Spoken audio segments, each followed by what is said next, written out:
y que seamos precavidos en nuestra relación con Dios, que no es tiempo de jugar.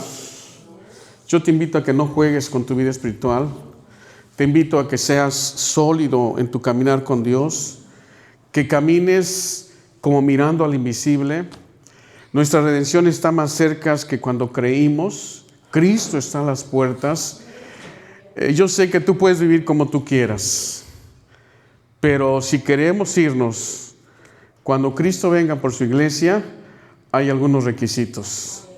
Y por ejemplo, Hebreos 12:14 dice: sigan la paz con todos y la santidad, sin la cual nadie, escuche esto, nadie verá al Señor. Así que todos nosotros somos hijos de Dios, amamos a Jesús y debemos de demostrarlo con nuestra vida, con la forma como vivimos, con la forma como nos desempeñamos con las demás personas que tenemos contacto, que ellos sepan que nosotros tenemos a Jesús dentro de nosotros. Amén. Bien, vamos entonces a ir a la cita bíblica, Apocalipsis capítulo 20. Y voy a leer solamente el versículo 1 y después vamos a ir viendo todo el capítulo, porque este es el capítulo que nos habla precisamente de la tercera caída. ¿Se acuerdan cuál fue la primera? Sí. ¿Cuál fue? Cuando echaron al enemigo por la mentira. ¿Quién lo echó desde el tercer cielo? Dios. Dios mismo. Yo te puse en medio de las piedras de fuego. Por tanto, yo te arrojaré. Y lo toma y lo arroja. ¿Dónde cae Satanás? Cuando es echado del tercer cielo, ¿dónde cae? En la tierra. Cae en la tierra. Está actualmente en este momento mientras nosotros adoramos. Y estoy seguro que trataron de impedir que nuestra adoración subiera, porque hay fuerzas ocultas que se mueven. Quisieran haber podido detener nuestra adoración. El Espíritu Santo nos ayudó. Prevalecimos y nuestra adoración llegó al trono de Dios. ¿Cuántos dicen amén? Bueno, Él tiene acceso al cielo hasta el día de hoy, pero va a llegar un día en que ya no va a tener acceso y entonces lo van a dejar solamente confinado a la tierra. Únicamente podrá estar en la tierra. Ahora imagínense cómo Él ha venido de más a menos. Cuando es creado dice: perfecto eras en todos tus caminos, desde el día que fuiste creado hasta el día que se halló en ti maldad. Entonces, Él viene como la criatura perfecta y después Él quiere ser igual que el que está sentado en el trono. Dios lo sabe, lo toma de donde lo puso y lo arroja a la tierra. Cae a la tierra, el mundo de entonces perece junto con Satanás. Y no sabemos cuánto tiempo hay desde la primera creación hasta que Dios decide reconstruir la tierra. Lo que tenemos bien presente, porque lo podemos constatar en las Sagradas Escrituras, es que de Adán a nosotros solamente hay 6,000 años, no más. En esos 6,000 años todo lo que nosotros conocemos está de Adán para acá. Sin embargo, cuando se hacen excavaciones arqueológicas, encuentran vestigios de civilizaciones que nosotros nunca conocimos, de animales que nosotros nunca conocimos. ¿De qué se trata? De la generación preadámica. Ahora el mundo avanza, el tiempo avanza y conforme avanzamos vendrá el tiempo, este tiempo en que Satanás va a ser arrojado a la tierra, pues todavía no se da, todavía también es futuro. Pero luego viene la tercera caída y es cuando termina prácticamente la gran tribulación. Y vamos a ver todo lo que rodea alrededor de este acontecimiento para que nosotros sepamos que lo que estamos viviendo en Medio Oriente solamente es el comienzo de la historia, del desarrollo de la historia del futuro. Y nosotros estamos plenamente convencidos. De pronto la gente se espanta y dice: no, es que si se desata una guerra nuclear nadie va a sobrevivir. Escuchen, eso no va a suceder. Sí va a haber guerras. Probablemente sí se detonen armas atómicas, pero no de la magnitud para borrarnos a todos del mapa. Dios hasta ahora está tratando con la iglesia. Cuando la iglesia se vaya, Dios comenzará a tratar con Israel. Y serán tiempos de angustia. Es el panorama de la 70ª semana de la que habla Daniel. Hay muchas profecías y se le ha designado las 70 semanas de Daniel. Y la última semana, una semana, ¿cuántos días trae? 7. Bueno, en la profecía bíblica es un día por año. Entonces, si hablamos que es una semana, la última semana de la historia humana como nosotros la conocemos, entonces estamos hablando de ¿cuánto? De 7 años. 7 años. A eso corresponde precisamente al tiempo en que se firmará un acuerdo de paz en Medio Oriente que garantizará que por 7 años nadie se meterá con nadie. Sin embargo, el que rompe ese pacto es ese hombre que se levantará y que tendrá dominio sobre todo pueblo, tribu, lengua y nación. Y a la mitad del pacto, él romperá el pacto.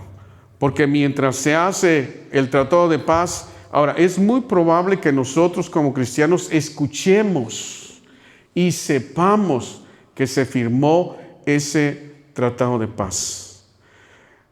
Pero solamente estaremos quizás en la primer parte de esos 3 años y medio, porque una semana, si la dividimos en 2, son 3 años y medio, o sea, es como si fueran 3 días y medio.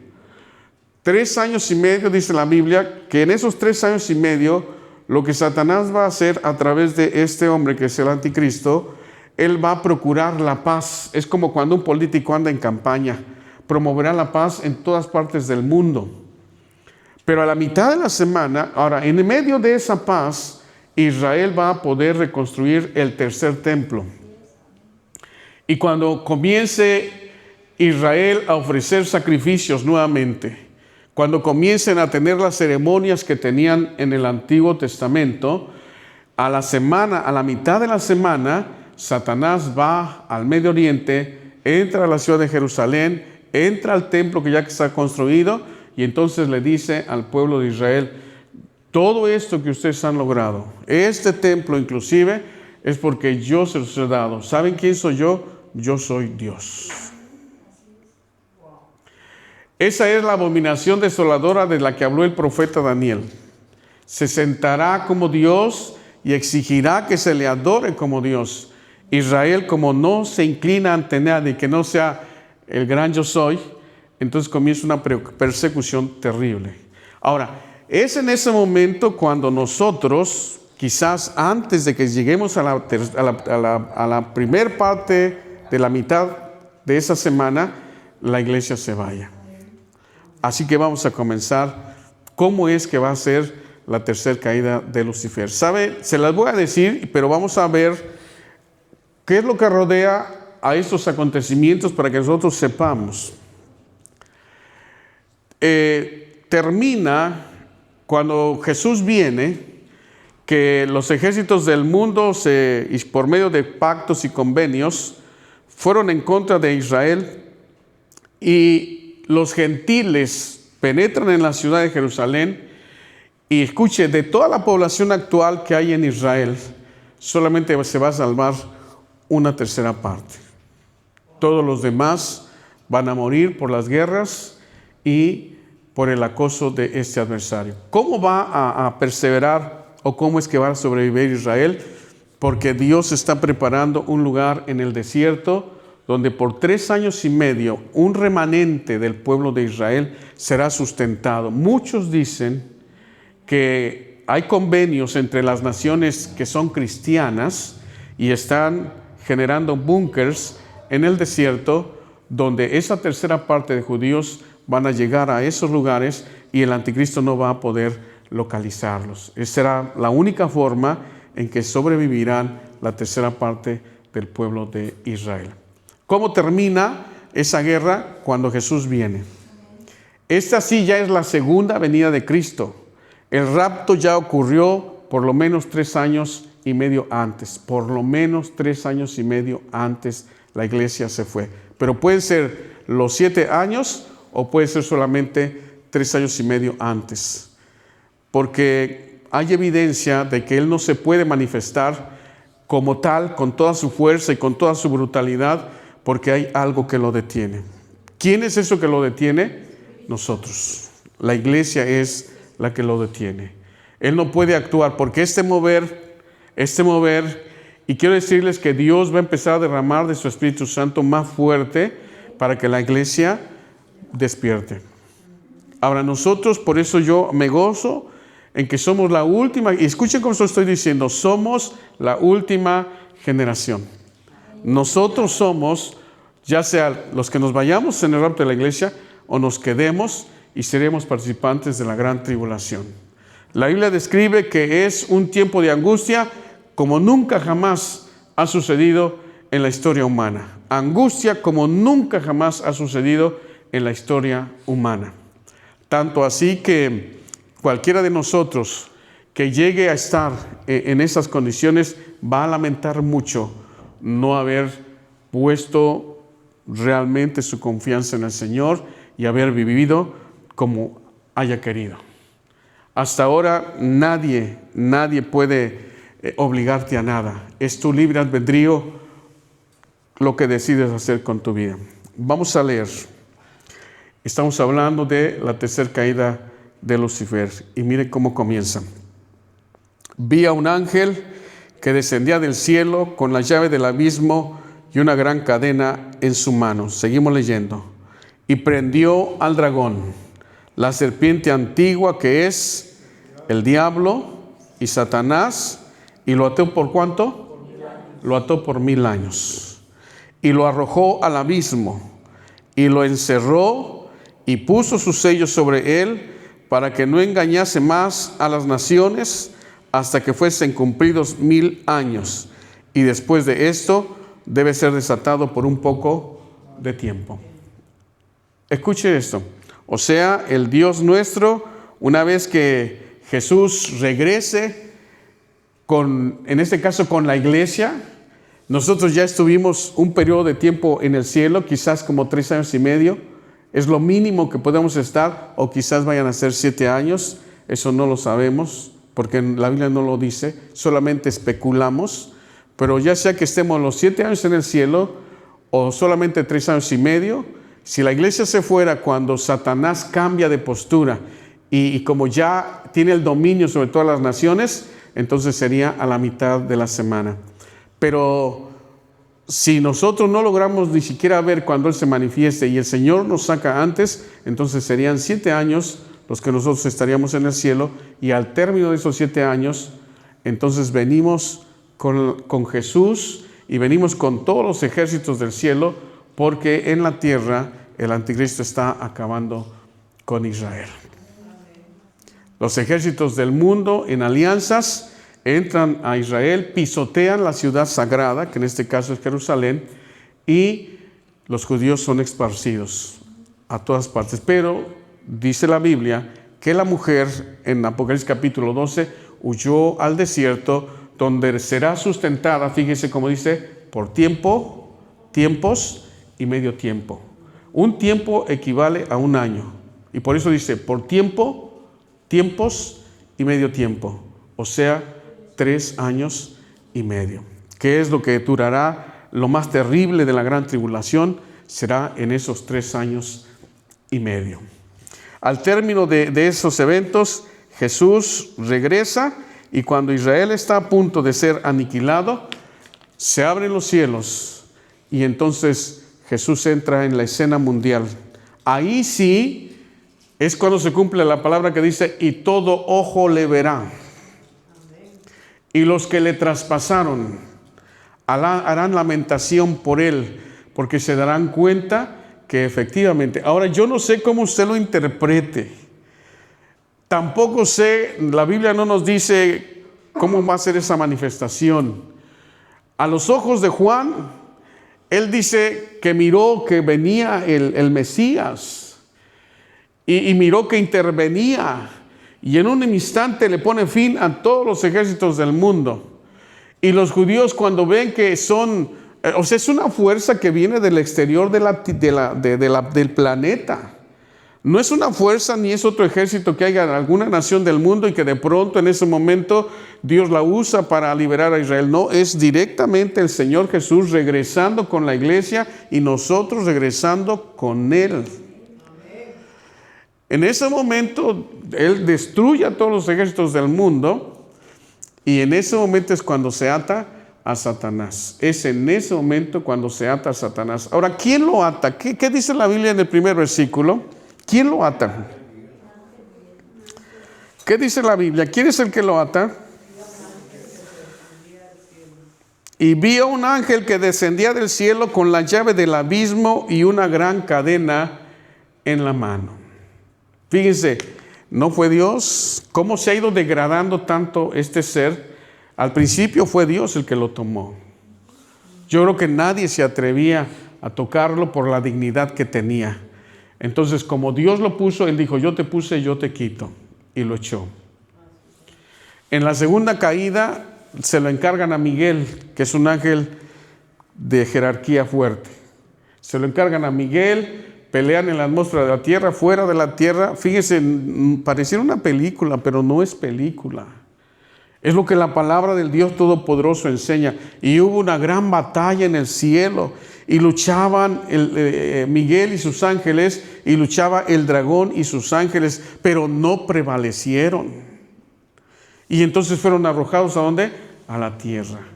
Después de que él se ha arrojado a la tierra, ya no tendrá acceso al tercer cielo.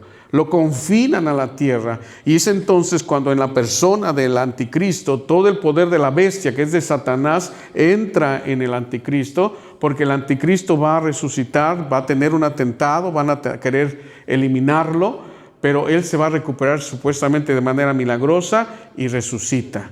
Y cuando el mundo ve que ese líder carismático sufrió un atentado y vuelve a vivir y vuelve a tener poder y vuelve a enseñorearse, dice, y se admiró todo el mundo en pos de la bestia y dijeron, ¿quién como la bestia? ¿Y quién podrá luchar contra ella si su herida como de muerte fue sanada? Entonces vean, pero Satanás va perdiendo muchas cosas. Entonces viene Jesús y ahora a un ángel que ni siquiera dicen su nombre, le dicen, a ver, tu ángel ve y toma a Satanás, pon una cadena y mételo a un abismo y lo vas a tener ahí por 1000 años.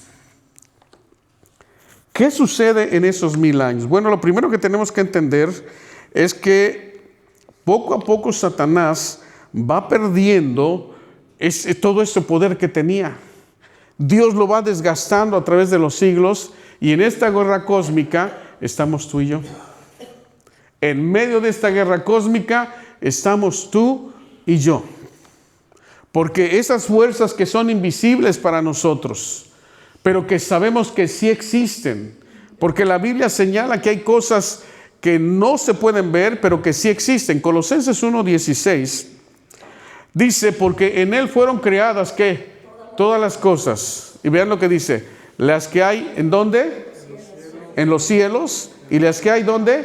En la tierra. Y luego dice, visibles e invisibles. O sea, el hecho de que nosotros no las veamos no significa que no existan.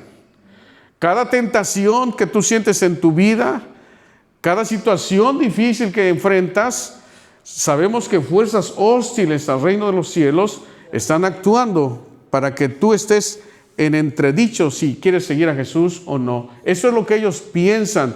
Pero cuando nosotros sabemos de antemano que esas fuerzas hostiles a Dios no podrán hacer que nosotros colapse nuestra fe, entonces nosotros perseveramos porque ya tenemos el conocimiento de que nosotros somos de Cristo. En 1 Juan capítulo 5 verso 19 dice, y sabemos que somos de ¿quién? ¿Qué dice ahí? 1 de Juan 5:19, no Evangelio de Juan, 1 de Juan 5:19. ¿Qué dice? Sabemos. A ver, dígalo. Sabemos que somos de Dios. Y el mundo entero está bajo el maligno. Vea la diferencia. nosotros sabemos que somos ¿de quién? Pero el mundo entero está bajo el maligno. O sea, los únicos que se escapan de la influencia o de estar bajo el poder del diablo somos nosotros. Él puede traernos tentaciones, pero nosotros decidimos si caemos en la tentación o no caemos, porque somos libres. La obra de Jesús es una realidad.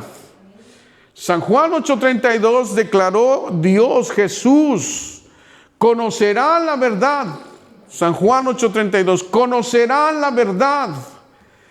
¿Y la verdad qué hará? Nos hará libres. Ahora, esta libertad no es una libertad subjetiva, es una libertad real. El diablo ya no nos puede obligar a que nosotros pequemos. Si hemos nacido de Dios, nosotros decidimos si hacemos el pecado o no lo hacemos. El trabajo de Él es tocarnos, es utilizar nuestras concupiscencias, nuestros deseos y ponernos una trampa y decir, aquí está lo que te gusta, vuelve a hacerlo. Pero si lo vuelves a hacer, regresarás al campamento de los esclavos. Ya no te puede obligar. ¿Por qué no te puede obligar? Colosenses 1:13. El cual nos ha librado de la potestad de las tinieblas y nos trasladó al reino de su amado Hijo. ¿Cuántos dicen amén? Ahora, esto es cierto, sí. Quien ha nacido de Dios vence al mundo. Vence las tentaciones, vence a su carne, se corona como más que vencedor. Quien ha nacido de Dios tiene esta característica: nos ha librado de la potestad de las tinieblas y nos trasladó al reino de su amado Hijo. Ahora nosotros estamos en el reino de su amado Hijo y somos libres. San Juan 8:33. Cuando escucharon los judíos lo que Jesús les dijo, conocerán la verdad y la verdad los hará libres. ¿Qué contestaron ellos? Le respondieron, linaje de Abraham somos, jamás hemos sido esclavos de nadie. ¿Cómo dices tú, seréis libres? Eso es lo que muchos pseudocristianos dicen. Yo soy libre. Yo soy hijo de Dios. Bueno, muestra por tus obras que lo eres. Demuestra que Jesús realmente está en ti. Compruébate a ti mismo que eres hijo de Dios. ¿Cómo te puedes comprobar a ti mismo que eres hijo de Dios? Cuando venga la tentación, dile, no lo voy a hacer. Soy libre. Jesús murió por mí. Su sangre me libró de tu poder. Puedes traerme las tentaciones que quieras, pero no me puedes obligar, porque yo soy libre. Pero muchos pseudocristianos se amparan diciendo que son libres y a la hora de la tentación son como mansos corderos que caen y vuelven a revolcarse en el cieno. Ellos no han sido libres como estos. Nosotros no somos libres, nunca hemos sido esclavos de nadie. ¿Cómo dices tú seréis libres? Y miren lo que les contesta Jesús: cualquiera. De cierto os digo que todo aquel que hace pecado, ¿qué dice? Esclavo es del pecado. Todo aquel que hace pecado es esclavo del pecado. Y el esclavo no se queda en la casa para siempre. Escucha eso, el esclavo no se queda en la casa para siempre. Puede estar ahora en la casa. Puede estar ahora en la casa. Pero no se va a quedar en la casa. Porque el dueño es el hijo. Así que dice, el esclavo no queda en la casa para siempre. El hijo sí se queda para siempre. ¿Cuántos dicen amén? Aleluya. Así que si el hijo os libertare, seréis, ¿qué? Verdaderamente libres. No una filosofía, no un pensamiento. Poder para vencer el pecado. Yo necesito tener poder para vencer al pecado, y ese poder no viene de mí, sino de haber nacido de Dios. Cualquiera que nace de Dios vence al mundo. ¿Por qué? Porque es libre. El sacrificio de Jesús es suficiente. Él tiene todo el poder del universo y lo mostró al resucitar a Jesús. Ahora escuchen algo. Cuando Jesús muere, Satanás intentó detenerlo. Vamos a Hechos 2:24. Él quiso detener a Jesús. ¿Y qué creen? No pudo. Al cual, sueltos los dolores de la muerte, por cuanto era imposible que fuese retenido por ella. No pudo. No pudo. ¿Y por qué no pudo? Porque Jesús era el Cordero de Dios que quita, es el Cordero de Dios que quita el pecado del mundo y nunca jamás cometió pecado. Por eso es que el diablo no lo pudo detener. Por ahí dice, al cual suelto los dolores de la muerte, por cuanto era imposible que fuese retenido por ella. Cristo resucitó. En 1 Corintios capítulo 15, verso 13, el apóstol Pablo dice, porque primeramente yo les he enseñado lo que también he recibido, que Cristo Jesús murió por nuestros pecados conforme a las Escrituras, pero que al tercer día también resucitó conforme a las Escrituras. ¿Cuántos dicen amén? Gloria a Dios. 1 Corintios 15, 3. Porque primeramente os he enseñado lo que asimismo recibí, que Cristo murió por nuestros pecados conforme a las Escrituras y que fue sepultado y resucitó al tercer día conforme a las Escrituras. O sea, el diablo no pudo detenerlo y sin embargo a él sí lo van a detener. ¿Quién lo va a detener? Ese ángel al cual Dios le dice, átame a este y no me lo sueltes por 1000 años. Ahora fíjense, ¿qué pasaría o qué va a pasar en el momento en que aten a Satanás por 1000 años? La paz en el mundo. ¿Usted cree? A ver, ¿cree? Mire lo que dice, regresemos a Apocalipsis 22, y mire lo que dice.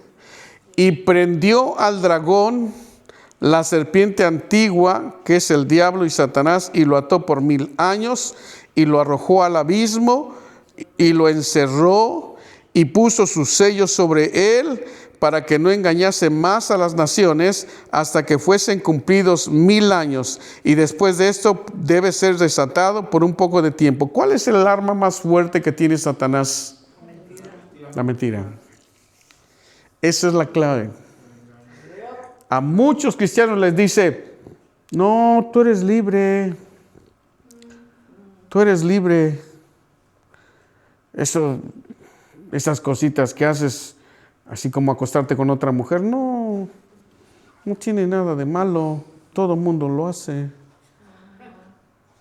Esto de echarte unos tragos, pues es normal, tienes que convivir. Es parte de una sociedad, ni modo que te aísles. Échate tus tragos, no hay problema. Esto de levantar un falso, pues tenías que decirlo, porque es la verdad. Pero no es cierto. Y Satanás nos engaña.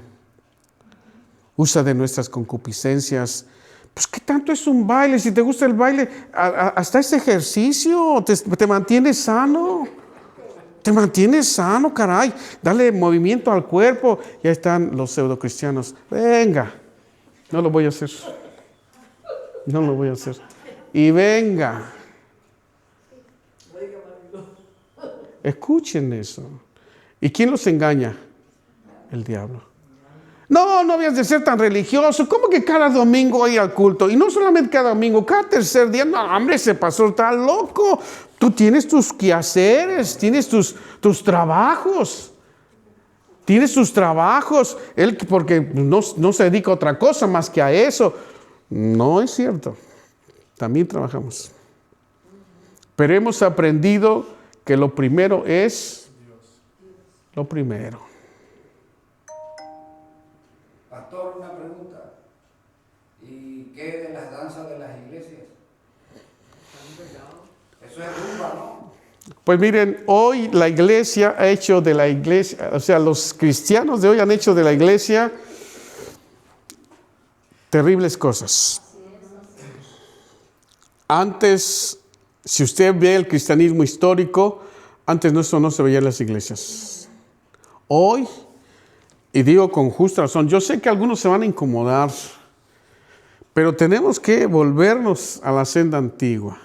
Jeremías 6:16 dice, párense en los caminos, búscalo hermano, párense en los caminos y pregunten por la senda antigua cuál sea el buen camino y caminen por él. Y dijo Jehová, párense en los caminos, mirad y preguntad por la senda antigua, cuál es el buen camino y andad por él. ¿Y qué dice? Y hallaréis descanso para vuestras almas. Pero ellos dijeron, ¿qué dijeron? No andaremos. Qué tristeza que alguien vaya a perder su alma por dedicarse a ganarse unos pesos más, con todo respeto. No, pues ya sé que para la papa, pero puedo ganar más. Y con esto voy a comprarme lo que yo quiero. Ándale pues, hazlo así. Pero lo vas a lamentar.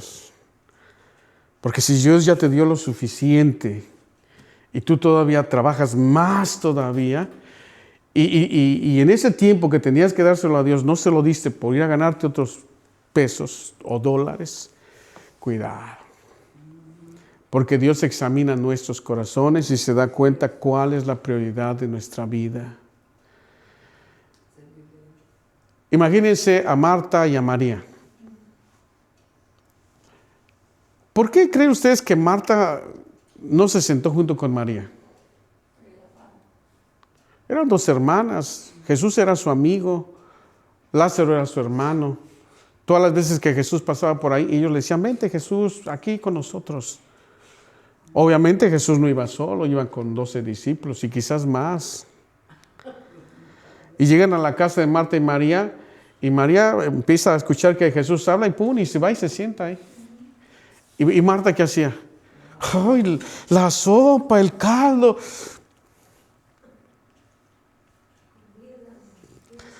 Y no conforme, la fue a acusar. Oye, Señor, ¿no te da cuidado? Yo estoy haciendo todo este trabajo y mi hermana, mírala, ahí nada más sentada. Marta, Marta, afanada y turbada. María ha escogido la mejor parte. ¿Y qué crees? No se la vamos a quitar.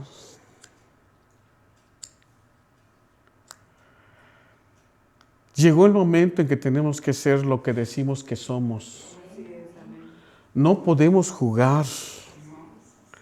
Si Jesús es tu Señor, respétalo como tu Señor.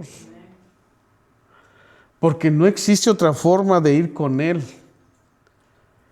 Si jugamos con esta salvación tan grande, dice la Biblia que podemos fracasar. Hebreos capítulo 3, verso 1. Por tanto, es necesario que con más diligencia atendamos a las cosas que hemos oído, no sea que nos deslicemos. Escuchen eso, por favor. ¿Sí dice así? 3:1. Hebreos, por tanto, hermanos santos, participantes, a ver el 2:1. Hebreos 2, ahí está. ¿Qué dice? Es necesario que con más diligencia, ¿qué dice? Atendamos a las cosas que hemos oído. No sea, o sea, por ocuparnos en tantas cosas, cabe la posibilidad de que nos deslicemos. Ahora, ¿cuál es la sentencia? El 3, ¿qué dice? ¿Cómo escaparemos nosotros si qué? Si descuidamos una salvación tan grande, la cual habiendo sido anunciada primeramente por el Señor, nos fue confirmada por los que la oyeron. O sea, el que se ocupe demasiado a alguien y es tiempo de buscar a Dios, se lo sabe. Es como, imagínate, por ejemplo, cuando piensa en una relación de noviazgo. Cuando la chica te traía meneado y te decía, y nos vemos a las 4, ¿qué te parece? Sí, sin problema. Hijo, estabas a las 4. Te ibas desde las 2 de la tarde para no fallarle. Y ya estabas allí y no te acercabas al lugar donde habían dicho para que tampoco no te viera así como que te traía bien meneado, ¿no? Pero estabas desde lejos y ya que veías que venía, ya apareces por ahí. ¿Estabas esperando? No, acabo de llegar también. ¿Pero qué te movía? El amor. Es que sus ojos están preciosos. No, hombre, yo estoy ahí junto a ella y wow, sus mejillas, su sonrisa, cuando me acaricia la cara. No, o sea, no me lo pierdo. No me lo pierdo. Había interés. Y qué triste cuando ese amor se apaga o se muere. Es bien triste. Imagínate cuando la Biblia dice en Apocalipsis, cuando le habla a la iglesia de Éfeso. Yo sé que has trabajado, yo sé que no has negado tu fe, yo sé que no soportas a los malos, pero tengo algo contra ti. ¿Sabes qué es eso? Has perdido tu primer amor por mí. Por tanto, yo te aconsejo que te vuelvas a las primeras obras. Aquellos días cuando al sentir mi presencia tú llorabas, te regocijabas en leer mi palabra, te apartabas de todo, decías que quiero estar con el Señor. Hacías cosas y yo sabía que las hacías por mí. Yo podía sentir tu amor. Ahora cuando es tiempo de ir a buscarme, pones pretextos. Híjole, es que tengo que lavar. El día tiene 24 horas. Es que esto, es que aquello. Es que nada, ya no amas al Señor como deberías amarlo. Si lo amaras, dirías, lo voy a dejar. Porque a la hora de ir a ver al Rey, es hora de estar con mi Señor. Necesito adorarlo como el canto. Quiero estar en tu presencia. Necesito adorarte, es una necesidad. Independientemente de que sea un gusto, es una necesidad. Necesito adorar al Rey. Necesito estar a solas con Él. Necesito escuchar su voz que diga que me ama y yo decirle te amo yo también. Estos pseudocristianos, hermanos, qué triste. Perdón, se nos fue el tiempo, hermanos. Vamos a participar de la cena del Señor. Le vamos a seguir. Es el inicio, casi que fue el preámbulo. Que Dios nos ayude, hermanos. El miércoles no le falle. Jueves. No le falle, hermanos. Nos vemos ahí en la casa de nuestra hermana. Vamos a afinar todo esto, lo vamos a dar bien. Y escuche, vamos a saber, fíjese, cómo se presenta Jesús cuando viene, enfrenta a los ejércitos del mundo y cómo es que los de judíos, cuando ven que esa fuerza del exterior que entra al planeta y los defiende, le preguntan, ¿quién eres? Y Jesús levanta las manos y dice, fíjense, no les dice quién es, pero les responde, con estas heridas, porque ellos ven las heridas en sus manos, con estas heridas fui herido en la casa de mis amigos. Y entonces se dan cuenta, Jesús es el que crucificamos, es el que estuvimos negando durante 2000 años, es el que nos acaba de salvar. Vamos a ver cómo va a ser la vida humana, cómo hay naciones que van a sobrevivir a la gran tribulación y cómo Jesús se sienta y aparta a los justos de los injustos, los que hayan sobrevivido a la gran tribulación, y los injustos se van a un lugar de tormento.